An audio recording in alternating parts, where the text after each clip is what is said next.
I have been married for 10 years, and for 10 years, I have been slowly disappearing. I don't say that for sympathy.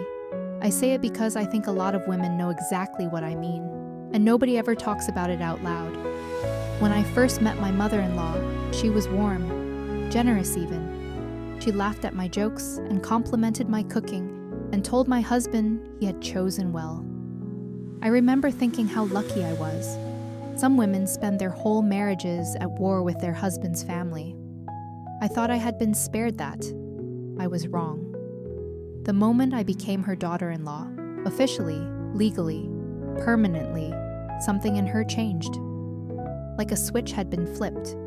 The warmth disappeared overnight. She stopped smiling when I walked into a room. She stopped asking about my day. She looked at me the way you look at something that has taken something from you. And I realized, slowly, that in her eyes, that's exactly what I was. I'd taken her son. In the beginning, my husband noticed. When we visited his family and I sat quietly, while his mother picked at everything I did, he would refill my plate, or bring me fruit, or find small ways to say I see you. It wasn't much, but it was something. Then even that stopped. His mother had a key to our home. My husband had given it to her before we were married, and I had never found the right moment to ask for it back. She would let herself in while I was out. I never knew when. And when I came home, I would find small signs that she had been there. A cupboard left open, a dish moved, and always, a comment waiting for me the next time I saw her. You were out again? What exactly do you do all day? My son works so hard. The least you could do is keep a proper house. A wife who doesn't earn money should at least be useful at home. She never said these things in front of my husband. In front of him, she was pleasant and tired and a little fragile. A devoted mother who only wanted to stay connected to her son. And my husband, who loved her, who had watched her sacrifice for 30 years, could not see past that image. When I tried to tell him what she said when he wasn't there, he looked at me with something that broke my heart every time. Doubt. She's getting older, he would say. Can't you just be patient with her? She means well. You're too sensitive. She's my mother. She raised me alone. Can't you give her this one thing? I gave her everything. I cooked the meals she criticized. I cleaned the house she inspected. I showed up to every family gathering and smiled until my face hurt. I tried for 10 years to become someone she could accept. She never did. And somewhere in those 10 years, I stopped being a person.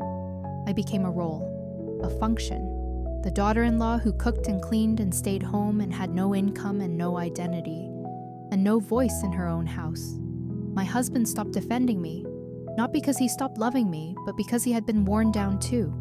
Caught between two women, choosing the path of least resistance, which always, somehow, led away from me. I want to ask you something. If you were in this situation, what would you do? Would you keep trying? Keep showing up? Keep cooking? Keep smiling? Keep hoping that one day she would finally see you as a human being worthy of basic respect?